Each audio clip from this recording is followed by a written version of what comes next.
Você acabou de ver imagens da participação brasileira nos Jogos Para-Sul-Americanos em Santiago, no Chile. A equipe brasileira faz uma boa campanha na competição, que termina amanhã.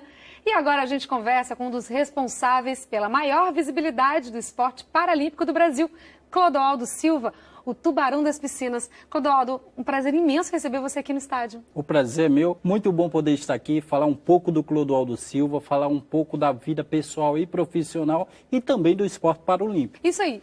Brasil nos Jogos Para-Sul-Americanos. Que está acontecendo em Santiago, no Chile. O Brasil está lá com 88 atletas, 7 modalidades. Além do nosso país, são 8 países participando, já ganhamos medalhas de ouro em todas as modalidades, então o que a gente fica feliz é porque lá não está a equipe principal das modalidades, estão jovens de todas as seleções que 2016, 2020, até nas Paralimpíadas futuras, vão poder representar muito bem o Brasil, como Clodoaldo, André Brasil, Daniel Dias e até outros atletas de outras modalidades vêm representando o nosso país.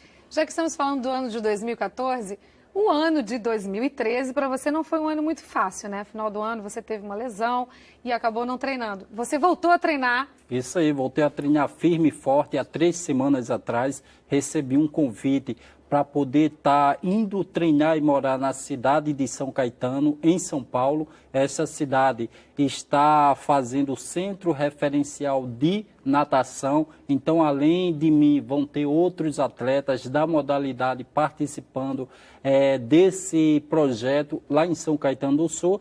E esse ano também veio o Danish Open, que aconteceu na Dinamarca. Primeira competição internacional. Primeira competição internacional de 2015. E lá eu consegui uma medalha de ouro e uma prata de 2014. Né? Então, em casa são mais de 700 medalhas. Tem muitas medalhas paralímpicas que a gente vai falar. Então, meu lema é, se eu não ganhar medalha, eu compro, mas isso é segredo nosso. E o Brasil ainda teve 22 atletas no Danish Open, né? Como é que foi a participação do Brasil? Sensacional, Dani, porque o Brasil foi com esse número de atletas e pela primeira vez a gente consegue unir a qualidade com a quantidade. Nós, naquela época lá atrás, só conseguimos unir uma coisa ou outra, ou era muita quantidade ou era qualidade.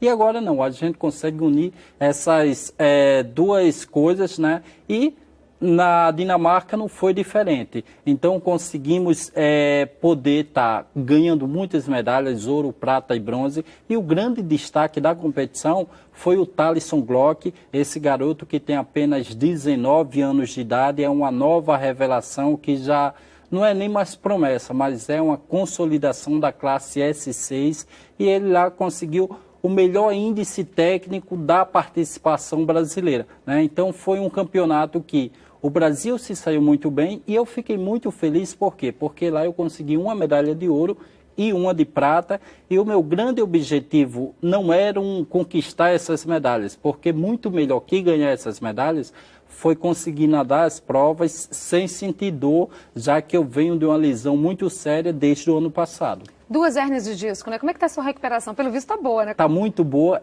Foi diagnosticada essas 2 hérnias de disco no início do ano passado, que foi em março. E aí começou um tratamento de fisioterapia, só que ao mesmo tempo eu continuava treinando.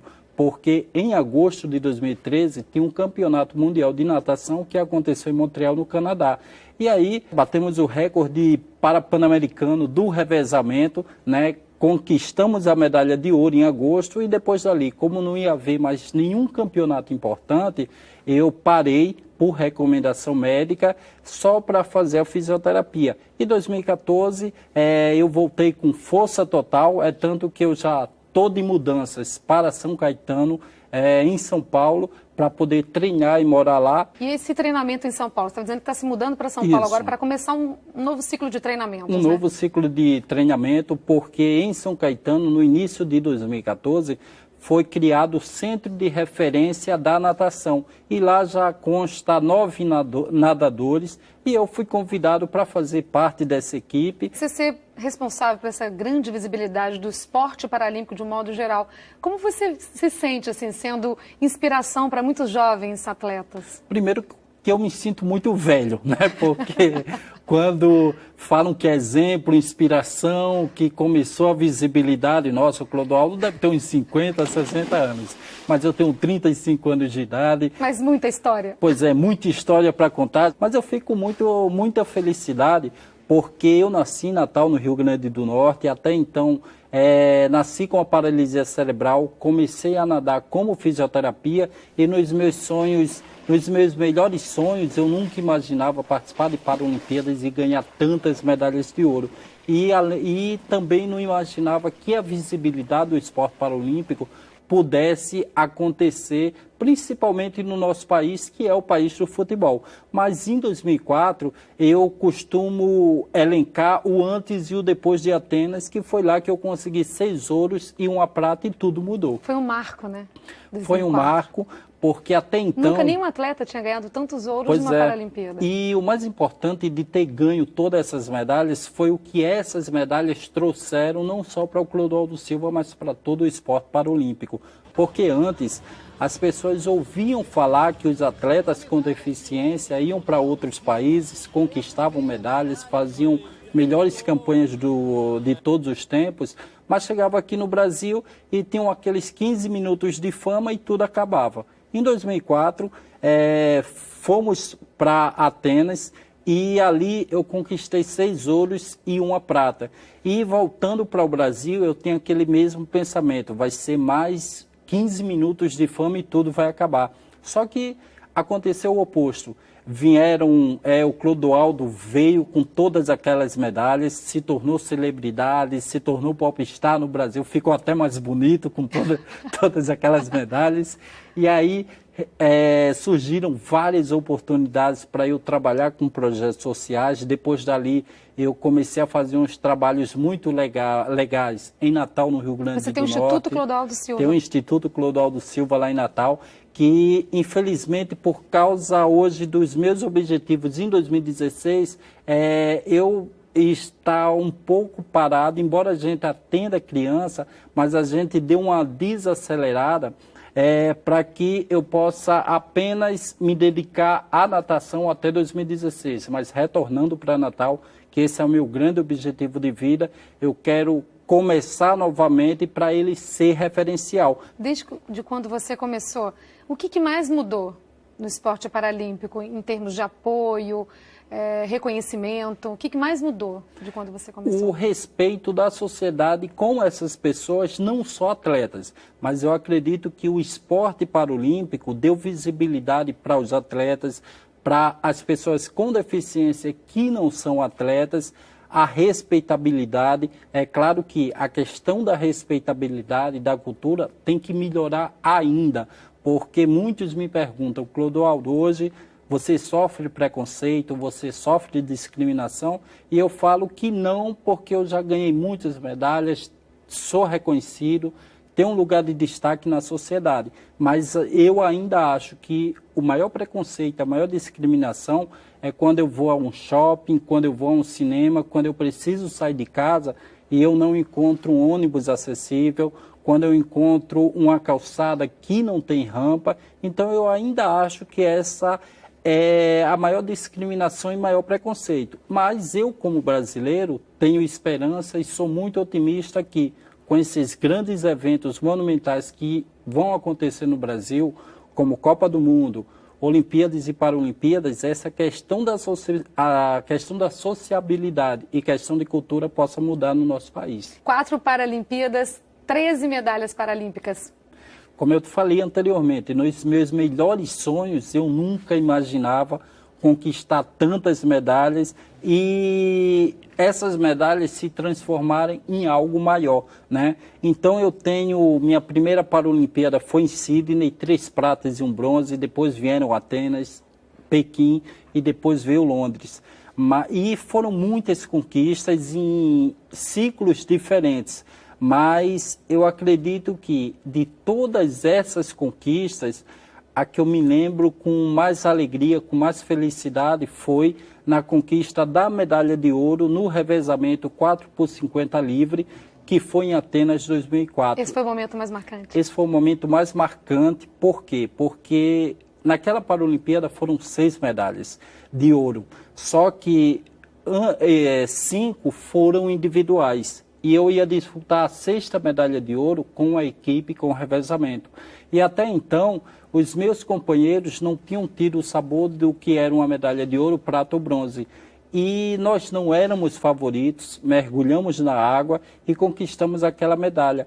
E ali eu me emocionei, todos se emocionaram, então foi um momento marcante da minha vida profissional dentro da água. Mas fora dela, com certeza, o momento mais marcante da minha vida foi o nascimento da minha filha, Anitta, dia 25 de novembro de 2011, 2 dias antes de eu voltar ao Brasil, que eu tinha participado dos Jogos Pan-Americanos lá no México. Olha, falando da sua filha, você também sempre teve muito apoio da sua mãe, né? Pois você é. está falando que ela é sua heroína. Isso aí, eu tenho um grande ídolo no esporte, que é o Ayrton Senna, eu tenho uma grande ídola na minha vida, que é a Dona Maria das Neves. Ela criou os 5 filhos, né, com a ausência da imagem masculina, porque o meu pai separou-se da minha mãe, eu tinha 2 anos de idade. E é difícil para qualquer mulher do mundo criar 5 filhos sem um pai. Imagina uma mulher do Nordeste, uma mulher de Natal, mas ela foi lá, criou. Então, se faltou grandes bens materiais, nunca faltou amor, nunca faltou carinho. E sempre quando eu ia para a rua tentar me integrar a outras crianças e sofria preconceito, discriminação, voltava para casa chorando e ela me perguntava o que tinha acontecido. E eu falava, né, aconteceu isso, não deixaram eu entrar no time de futebol. E ela, meu filho, não importa se você nasceu numa favela, não importa aonde você está, importa aonde você quer chegar. E eu levo essas palavras até hoje, né? E isso me motiva, isso me incentiva, e eu olho lá para trás todas as nossas dificuldades e essas dificuldades me motivam, né? Então eu acho que esse é o melhor recado. Todos nós temos dificuldades, mas o importante é a gente se motivar, procurar uma meta, procurar um objetivo e superar todas essas dificuldades. Vamos voltar falando de Paralimpíada. Foram 4. E aí, mais uma Paralimpíada no Brasil, Rio de Janeiro 2016? Esse é meu pensamento, esse é meu objetivo.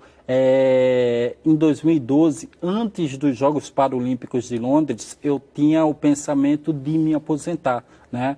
E um mês antes de começar os Jogos lá na Inglaterra, eu acabei me lesionando e essa lesão acabou me tirando medalhas, né? Então, o Brasil fez uma boa participação. O Brasil fez uma boa participação, mas eu saí de lá sem nenhuma medalha. Saí feliz pela equipe, mas eu saí triste porque eu não perdi para o atleta do lado, eu perdi para a lesão, né? E voltando ao Brasil, também muito pela questão da minha esposa, pela questão da minha filha, Anitta, eu fiquei imaginando, poxa, ao invés de me aposentar em 2012, por que eu não prorrogo mais um pouquinho? Vai ter minha filha, vai ter minha esposa, vai ter minha mãe torcendo em todo o Brasil, né? Pois é, e principalmente vai ser em casa.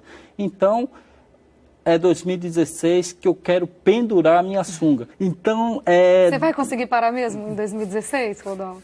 Olha, Dani, esse é o meu objetivo, né? Porque o que acontece? Hoje o Clodoaldo Silva, ele não só treina, ele não só compete. E eu tenho um programa de rádio onde eu falo do universo das pessoas com deficiência, falando de acessibilidade, falando de leis, direitos. E também tem o Instituto Clodoaldo Silva em Natal, então tenho muitos afazeres. E o meu grande objetivo é justamente me aposentar em 2016 para poder ter novos desafios. Então, se eu fui pioneiro dentro da água, eu quero ser pioneiro fora da água. E por isso que esse é o meu objetivo, nadar 2 ou 3 provas em 2016, depois me aposentar dentro da água, porque depois eu quero começar uma nova profissão fora dela, para também estar seguindo esse pioneirismo e estar dando exemplo as pessoas com deficiência, que não é só porque você tem uma deficiência que você não consegue seus objetivos. E é isso que eu quero fazer. Quais seriam os seus planos para o futuro? Então, Dani, muito cuidado com o seu emprego, porque eu quero fazer uma faculdade de jornalismo. Ai, meu Deus. Né? Não, mas eu quero ser seu companheiro, né? E não a rivalidade, os adversários deixam na piscina. Já começou na rádio, né? Já comecei na rádio. Eu vejo que todos os atletas olímpicos, quando terminam de praticar a sua modalidade, eles vão ser comentaristas, vão ser apresentadores, divulgam o seu esporte. Sim. E hoje eu vejo que mesmo nadando, eu tenho uma responsabilidade muito grande, não só com os atletas, mas com o universo das pessoas com deficiência. E muitas vezes a pessoa com deficiência não sabe do seu próprio direito. E é isso que eu quero fazer depois de 2016. Poder ter um programa, poder comentar esporte, mas principalmente poder comentar leis, acessibilidade, dar o conhecimento do que nós temos para poder estar sendo pessoas mais incluídas na sociedade. Né? Então, esses são os objetivos e os planos do Clodoaldo Silva após pendurar a sunga. Muito obrigada, Clodoaldo, por essa entrevista aqui no estádio, por esses ensinamentos, né? Esse exemplo de vida que é você, por essa carreira maravilhosa. E até a próxima. A gente continua aqui torcendo por você. Isso aí, até a próxima. Até 2016, me convidem, adorei o programa. E para vocês aí que vem o Clodoaldo Silva lá de Natal, no Rio Grande do Norte, nasceu com a paralisia cerebral, possam ver, poxa, passou tantas dificuldades, mas conseguiu vencer na vida. E se ele conseguiu, eu também posso ser um grande nadador, um grande atleta do atletismo. Mas se eu não conseguir ser um grande esportista, eu posso ser um grande campeão na vida, tendo dignidade, tendo respeito, sendo cidadão. É isso aí, não tem mais nada para falar. Muito obrigada, querido. Obrigado.